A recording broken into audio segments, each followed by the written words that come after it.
नमस्कार। डीडी राजस्थान के कार्यक्रम कानून की बात में आप सभी का हार्दिक स्वागत और अभिनंदन है। दर्शकों, शिक्षा का महत्व हम सभी जानते हैं। शिक्षा हमारे ज्ञान में वृद्धि करती है, शिक्षा हमारे चरित्र का निर्माण करती है और शिक्षा ही वो एक इकलौता ऐसा खजाना है जिसे जितना खर्च किया जाए ये उतना ही बढ़ता है। और इसीलिए हमारे देश में शिक्षा के अधिकार जैसे प्रावधान किए गए हैं। लेकिन सिर्फ शिक्षा का अधिकार ही नहीं, आज हमारे पास निःशुल्क शिक्षा का अधिकार भी है। इसी संबंध में बहुत सी जानकारियां लेंगे हमारे साथ मौजूद हमारे बेहद खास मेहमान, हमारे एक्सपर्ट एडवोकेट महेंद्र शर्मा जी से। सर, कार्यक्रम में आपका बहुत बहुत स्वागत है। धन्यवाद।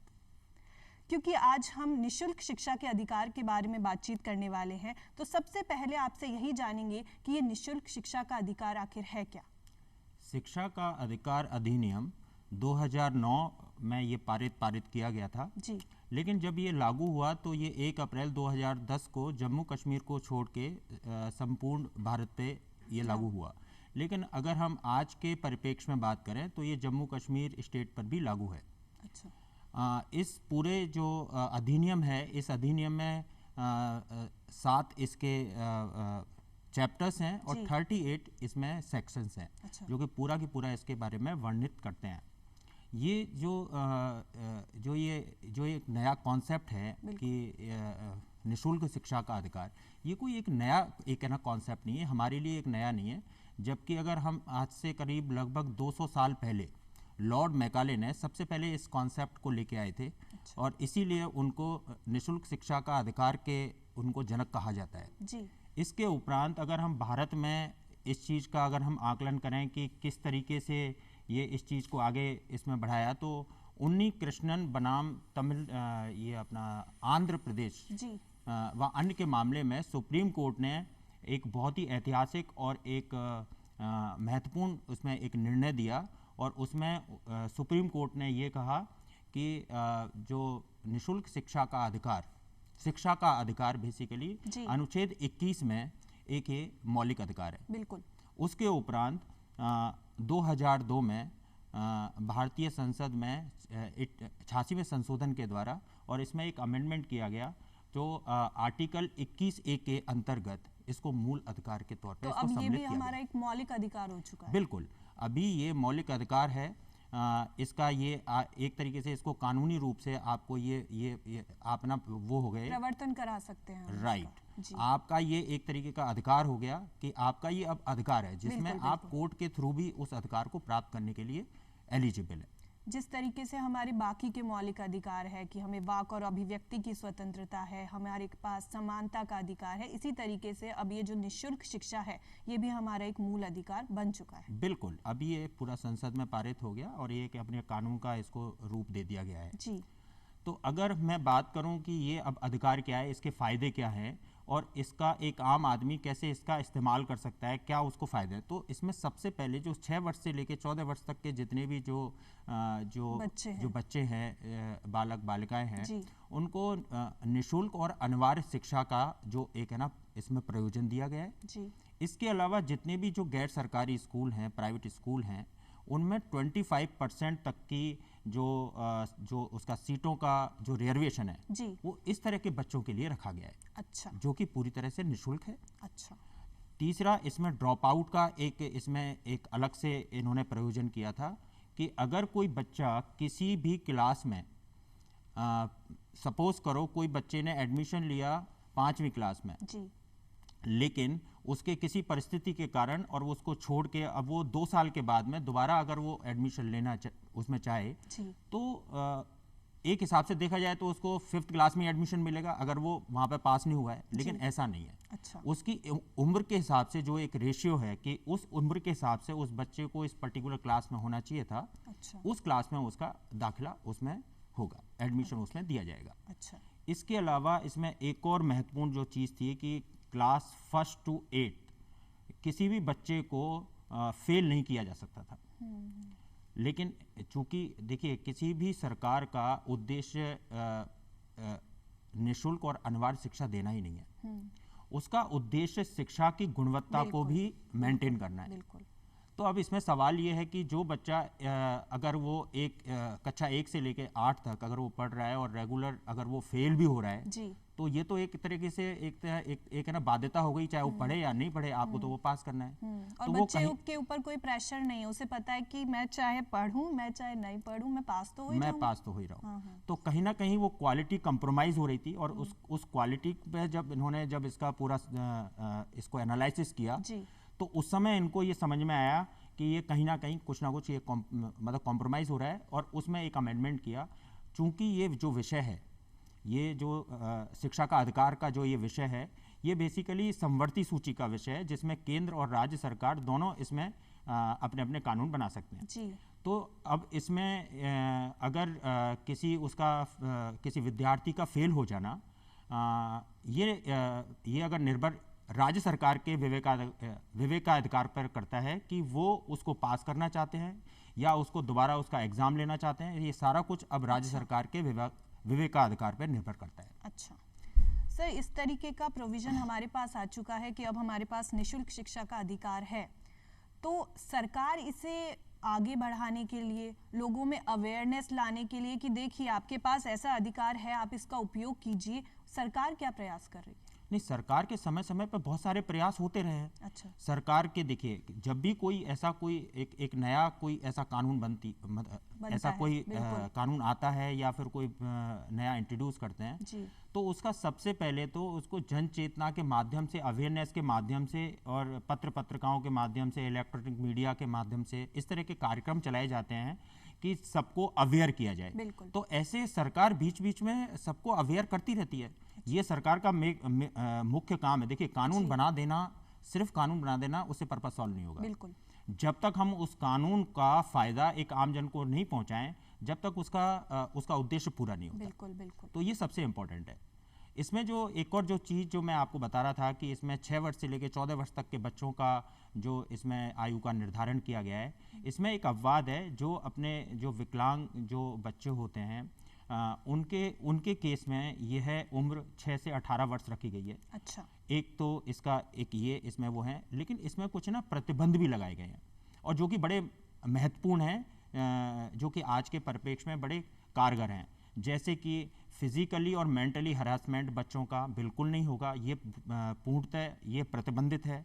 अगर मैं बात करूं कि पहले बच्चों के स्क्रीनिंग टेस्ट होते थे और इवन बच्चों के नहीं, पेरेंट्स के भी स्क्रीनिंग टेस्ट होते थे, आजकल वो पूर्ण तरह बंद कर दिए गए, उस पर एक तरीके का प्रतिबंध है जी। जैसे पहले नॉन रिकॉग्नाइज्ड जो स्कूल थे उन पर पूर्ण तरह प्रतिबंध है। अनट्रेन टीचर्स थे, उन पर भी पूरी तरह प्रतिबंध है।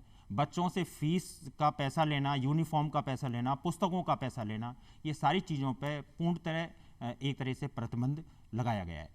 तो ये जो हैं, ये सारे के सारे जो अवयव जो मैंने तत्व आपको बताए, ये कहीं ना कहीं एक बच्चे को या पेरेंट्स को ये कॉन्फिडेंस देते हैं कि ये वास्तव में ये कोई ऐसा नहीं है कि कोई हवाबाजी हो। बिल्कुल। ये एक प्रैक्टिकल ग्राउंड पे जो एक बेसिक जो नीड है ना, उन चीज़ों को एक गरीब का बच्चा किसी स्कूल में क्यों नहीं जा पाता, उनको सोच के जो ये सारी चीज़ें हैं वो यहाँ पे रखी गई हैं। सर, इसी से रिलेटेड अगली बात पूछना चाहूँगी कि हम देखते हैं कि जो बड़े घर के बच्चे हैं उन्हें अच्छी पढ़ाई होती है, उनकी बड़े बड़े स्कूल्स में वो जाते हैं, लेकिन एक साधारण आदमी जो एक मजदूरी करता है, अपना बस पेट पालता है, कई बार ऐसा होता है कि उनके पास इतने साधन नहीं है कि वो अपने बच्चों को पढ़ा सके, क्योंकि एक वक्त की, 2 वक्त की रोटी की तो हम बात ही नहीं कर रहे हैं, कई बार एक वक्त की रोटी भी मिल जाए वही बहुत बड़ी बात होती है। ऐसे में बच्चों की यूनिफॉर्म के खर्चे, आज ये वाला प्रोजेक्ट बनाना है, कल ये वाला काम करना है, इस महीने की फीस देनी है, ये सब संभव नहीं हो पाता है।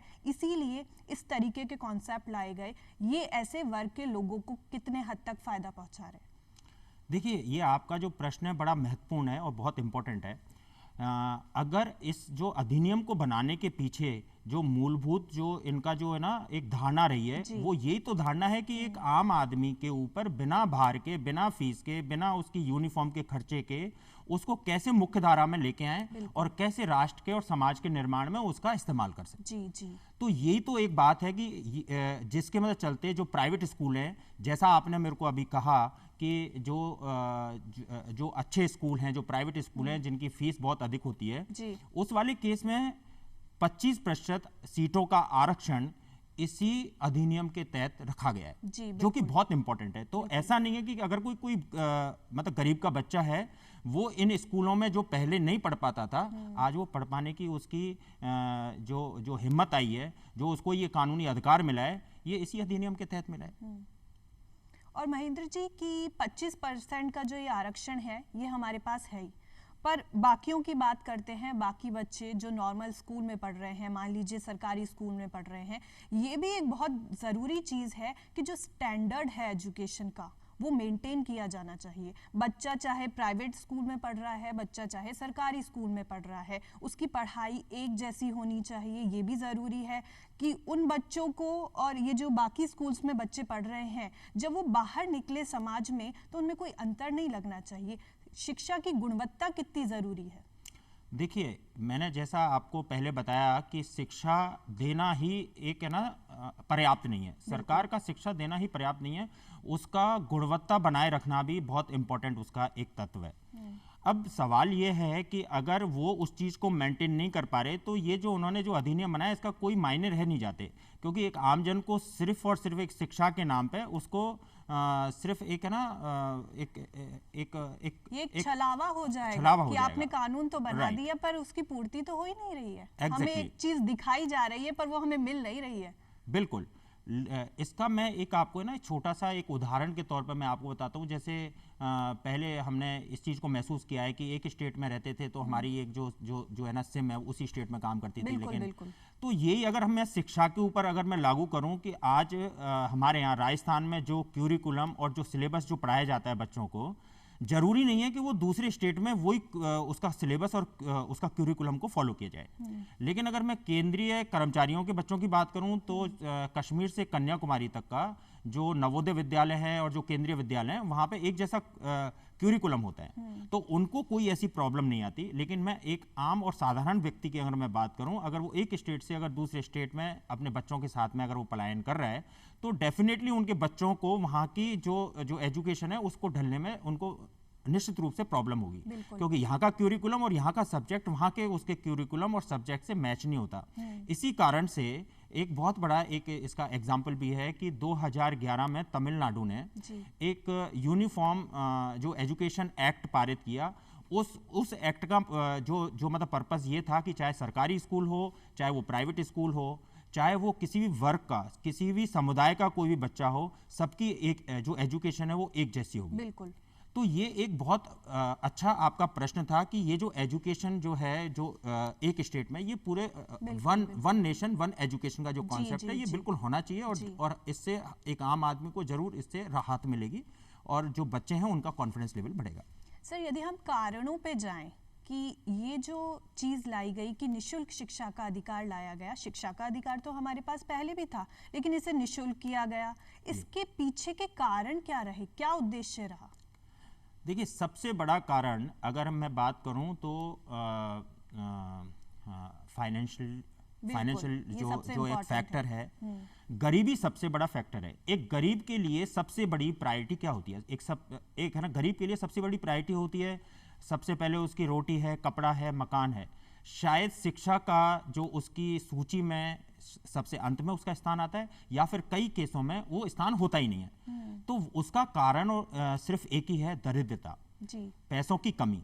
लेकिन इस कानून के तहत उनका मौलिक अधिकार बन गया है कि अब उन्हें ना 1 रुपया खर्च करने की जरूरत है। सरकार ट्रांसपोर्टेशन वाउचर के तौर पे, अगर स्कूल अगर आपके घर से दूर है, तो ट्रांसपोर्टेशन वाउचर के तौर पे आपको वो पैसा दिया जाता है। मिड डे मील के नाम पे आपको वो लंच का भी उन्होंने कुछ ऐसे चीज़ें मुहैया कराई हैं। किताबों का, यूनिफॉर्म का, किसी तरह का कोई पैसा आपसे नहीं वसूला जाता। तो ये एक तरीके से उन गरीब परिवारों के लिए, जो लोग अब तक शिक्षा उनसे बहुत दूर थी, ये उनके लिए वरदान है। और ये आज एक है ना शिक्षा का युग है, और इस शिक्षा के युग में अगर ये सारी फैसिलिटीज उनको दी जा रही हैं, तो ये मैं इसको है ना गवर्नमेंट को रियली मतलब प्रेज करूंगा कि इतना अच्छा स्टेप एक आम आदमियों के लिए उन्होंने उठाया। बिल्कुल।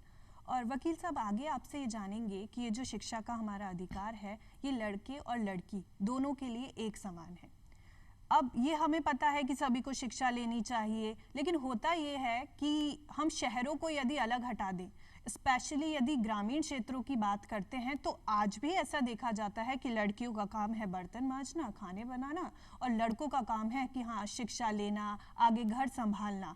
ये जो कॉन्सेप्ट्स आते हैं ये इस तरीके से लड़कियों की भी शिक्षा के लिए काफ़ी अच्छे हैं, क्योंकि ये उनको भी आगे बढ़ने के लिए प्रेरित करते हैं। आप क्या मानते हैं? नहीं, आपने बिल्कुल सही कहा, क्योंकि अगर मैं बात करूं यहाँ पे जो प्राइमरी शिक्षा का जो अपना रेशियो है एक सर्वेक्षण के अनुसार, वो 60% महिलाएं ही प्राइमरी शिक्षा ले पाती हैं। और जब हम इससे आगे जब उच्चतर शिक्षा की बात करें तो केवल और केवल 6% जो महिलाएं वो उच्चतर शिक्षा में प्रवेश ले उसका फायदा उठा पाती हैं। तो ये कितना बड़ा एक है ना विसंगति है कि इतने बड़े नंबर्स में ये जो गैप है, ये गैप नहीं होना चाहिए। और देखिए पहले का जो टाइम था उसमें जो अपनी बालिकाएं थी उनके बारे में एक ही धारणा थी कि उनको घर में रह के घर का काम करना चाहिए, लेकिन आज वो समय बदल चुका है। वो समय अब वो नहीं रहा। अब महिलाएं ऊंचे ऊंचे पदों पे, राजनीति में, शिक्षा में, या ऊंचे ऊंचे पदों पे रह के और वो अपना परचम फहरा रही हैं। बिल्कुल। तो ऐसा अब नहीं है, धीरे धीरे करके उनकी दशा में सुधार हुआ है। और ये जो भी सुधार हुआ है, ये अनडाउटेडली उनको जो शिक्षा के प्रति जो प्रोत्साहन मिला है ये उसी के कारण संभव हो पाया है। मतलब महिलाएं आज सिर्फ बेलन नहीं चला रही हैं, देश भी चला रही हैं। बिल्कुल। हाँ, हमारी राष्ट्रपति जी इसकी साक्षात उदाहरण है। और नहीं, जब तक हम महिला को मुख्य धारा में नहीं जोड़ के लेके आएंगे तो बिना महिला के एक अच्छा समाज, एक अच्छे राष्ट्र की हम परिकल्पना नहीं कर सकते। बिल्कुल। तो उसके लिए महिला का एक शिक्षित होना बेहद जरूरी है, तभी हमारा राष्ट्र विश्व गुरु कहलाएगा। बिल्कुल। और सर, शिक्षा की जब हम बात करते हैं तो देखते हैं कि शिक्षा हमारे चरित्र का निर्माण करती है। हमें बहुत तरीके से बहुत चीज़ें सिखाई जाती है, हम सीखते हैं, और ऐसा करने से हम समाज में होने वाले बहुत सारे जो शोषण हैं उनसे बच जाते हैं, क्योंकि हम खुद में अपडेटेड हैं। हमें पता है कि ये काम होना चाहिए, ये नहीं होना चाहिए। अगर कोई व्यक्ति हमारे खिलाफ कुछ कर रहा है तो हमारे अधिकार ये हैं। आपको क्या लगता है कि कितने हद तक ये हमें शोषण से बचाने में कारगर साबित होते हैं? देखिए, नेल्सन मंडेला ने कहा है कि शिक्षा एक ऐसा हथियार है जो आप उसको इस्तेमाल करके अपने देश और दुनिया को बदल सकते हैं।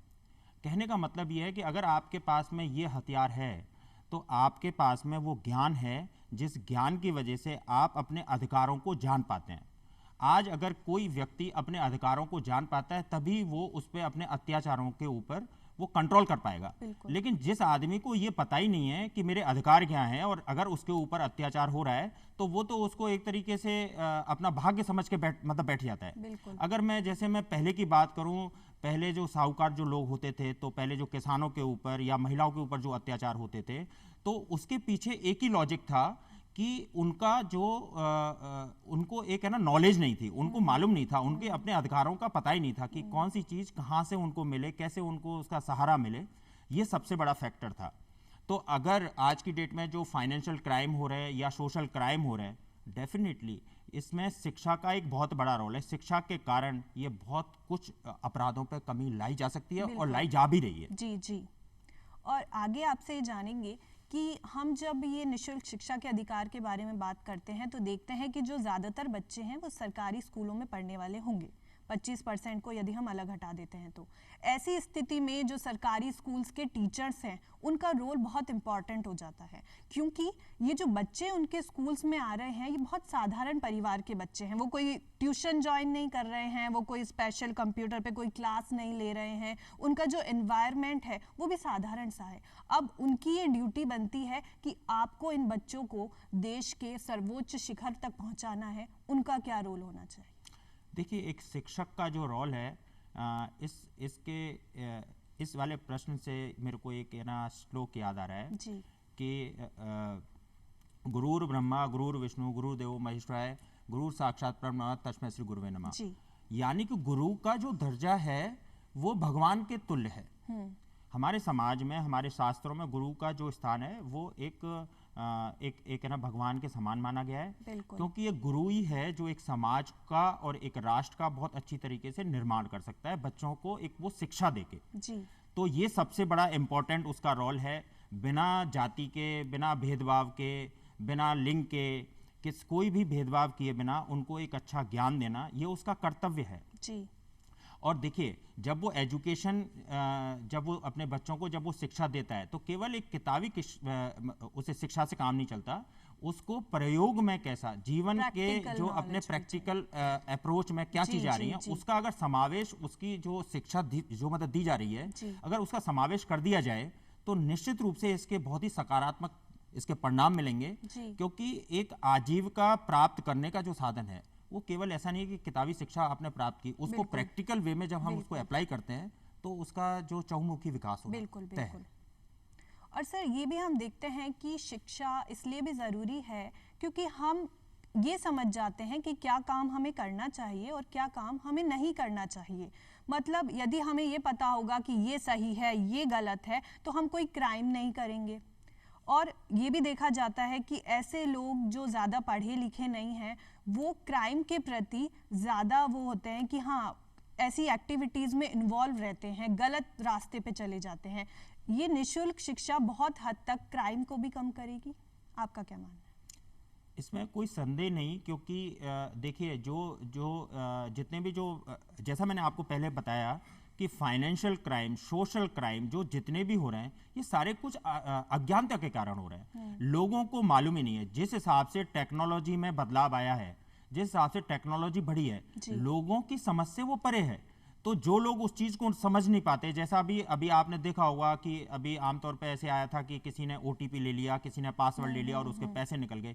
इस तरह का जो क्राइम है, ये ज्यादातर उन्हीं लोगों के साथ में होता है जो इन चीजों को नहीं समझ पाते। बिल्कुल। तो जो जमाने के साथ में जो शिक्षा का एक जो एक रूप होना चाहिए, उसके साथ कदम मिलाते हुए जो उसको अचीव करता है, चाहे वो गुरु के तौर पे हो, चाहे वो शिक्षा के तौर पे हो, तभी वो सफल होती है और तभी हम इस समाज को क्राइम से मुक्त कर पाते हैं। और शर्मा जी, ये भी हम देखते हैं कि मान लीजिए कोई परिवार है जिसकी आज आर्थिक स्थिति ठीक नहीं है, लेकिन अगर उसका बच्चा पढ़ाई कर रहा है, हम देखते हैं अखबारों में आए दिन देखते हैं कि एक रिक्शा चालक के बेटे ने आईएएस की परीक्षा प्राप्त करी, पास करी। इस टाइप के जो उदाहरण हैं, ये उन लोगों के लिए सेट होते हैं कि आप यदि अपने बच्चे को पढ़ने के लिए भेजेंगे तो उसका तो विकास होएगा, लेकिन जो आपकी कंडीशन है वो भी इम्प्रूव होएगी। तो एक तरीके से फाइनेंशियली भी वो बेटर बनेंगे, ऐसा होता है? नहीं, बिल्कुल। देखिए, अभी मालूम है क्या है कि ये एक आपने बिल्कुल सही कहा कि आज आप देखेंगे कि गांव और ढाड़ियों से बहुत सारे बच्चे, प्रतिभावान बच्चे, बहुत अपना मतलब बड़े बड़े उसमें प्रतिष्ठानों में अपना ऊंचे ऊंचे पदों पे बैठना, ये अपने आप में दूसरे लोगों के एक ना संदेश देना है कि वो भी एक उसी माहौल में पढ़े लिखे, और जब वो उसमें बन सकते हैं तो दूसरे बच्चों के लिए भी समान अपॉर्चुनिटी है। देखिए, जो शिक्षा का जो एक उन्होंने जो प्लेटफॉर्म सरकार ने जो दिया हुआ है, जो निःशुल्क की मतलब शिक्षा की बात करें, निःशुल्क यूनिफॉर्म की बात करें, निःशुल्क पुस्तकों की बात करें, तो ये सारा जो एक है ना, एक जो बेसिक जो प्लेटफॉर्म है, ये सभी के लिए बराबर है, सभी इक्वल हैं। जब उसमें से कुछ लोग उसका फायदा उठा के जब ऊपर पहुंच सकते हैं, तो ऑब्वियसली सभी के लिए एक समान अपॉर्चुनिटी है और उनको देख के एक पॉजिटिवनेस आना स्वाभाविक है। जी, मतलब जैसे रात कितनी भी अंधेरी क्यों ना हो, यदि सूरज निकलेगा तो रोशनी होएगी ही होएगी। बिल्कुल। तो और आपकी स्थिति चाहे कैसी भी क्यों ना हो, अगर प्रतिभा है तो कोई आपको रोक नहीं सकता है। कोई संदेह नहीं है इसमें। और इसीलिए इस तरीके के जो प्रावधान हैं, ये हमारे देश को और आगे ले जाने वाले हैं। बिल्कुल, इसमें कोई संदेह नहीं है। देखिए, ये जो इसमें जो सरकार का जो ये प्रयास रहा है, ये बड़ा सराहनीय प्रयास है, लेकिन इसमें जो हम काफ़ी डिले हो चुके हैं। देखिए, 135वां स्थान है हमारा इसको जो शिक्षा का अधिनियम, जो अनिवार्य शिक्षा जो करने का, इसमें हमारा स्थान 135वां है। यानी कि विश्व में, पूरे वर्ल्ड में हमसे पहले 134 लोग ये सारी चीजें, पॉलिसी को अपना चुके हैं। जी। लेकिन देर आए दुरुस्त है। कोई बात नहीं, हाँ, आए तो है। प्रयास करना प्रयास ना करने से बेहतर है। बिल्कुल। सर, अंत में आपसे जानना चाहेंगे, क्या संदेश आप हमारे दर्शकों को देना चाहेंगे कि किस तरीके से इसका फायदा लें और खुद का और देश का विकास करें?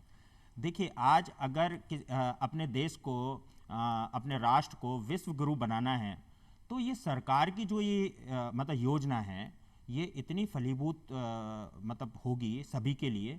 उसके पीछे सबसे बड़ा कारण ये है कि जब तक शिक्षा घर घर नहीं पहुंचेगी, और चूंकि हमारे जो है ना, मैक्सिमम पॉपुलेशन गांव में निवास करती है, तो जब तक ये शिक्षा का फायदा गांव के लोग नहीं उठाएंगे, देखिए, उनको ये बात समझनी पड़ेगी कि इसका फायदे से क्या उनको बेनिफिट होने वाले हैं। जब तक वो वहाँ पे वो एक्चुअल में काम नहीं होगा ग्राउंड लेवल पे, जब तक इसका सकारात्मक परिणाम नहीं आने वाले। तो मैं सबको यही अपील करता हूँ कि जो अपने आसपास के लोग हैं, जो पढ़े लिखे लोग हैं, वो कम से कम ये डिसाइड करें कि अपने साथ में 2 लोगों को या 3 लोगों को वो उनको प्रेरित करके स्कूल भेजें, क्योंकि वो पूरा निःशुल्क है। बहुत सारे लोग ऐसे हैं कि जिनको इसके नियम कानूनों के बारे में मालूम ही नहीं है जी। या सरकार वहां तक पहुंच नहीं पाई। तो ये हमारा ऐसे जिम्मेदार नागरिक, ये हमारा कर्तव्य बनता है, हम सभी का कर्तव्य बनता है कि जो बच्चे जो नहीं पढ़ पा रहे हैं, हम उनकी आगे चल के मदद करें और उनको वो मौका दें। बिल्कुल सर, कार्यक्रम में आने के लिए, इतना अमूल्य समय और जानकारी देने के लिए आपका बहुत बहुत धन्यवाद। धन्यवाद। तो दर्शकों, आज की चर्चा के बाद हम ये कह सकते हैं कि भारत जिसे विश्व गुरु माना जाता था, वो ऐसे ही विश्व गुरु नहीं बना था। वो जीरो का ज्ञान हमने दिया था, तब जाकर के दुनिया चांद तक पहुंची थी। हमारे देश में नालंदा और तक्षशिला जैसे विश्वविद्यालय हुआ करते थे, जहां पर लोग भारत के बाहर से आकर के पढ़ाई किया करते थे। आज हम भारत के बाहर जाते हैं। आज ज़रूरत है कि हम ऐसे प्रोविजंस को अपनाएं और खुद को और देश को, दोनों को आगे बढ़ाएं। अगली बार चर्चा के लिए फिर मुलाकात होगी। तब तक के लिए इजाज़त दीजिए। नमस्कार।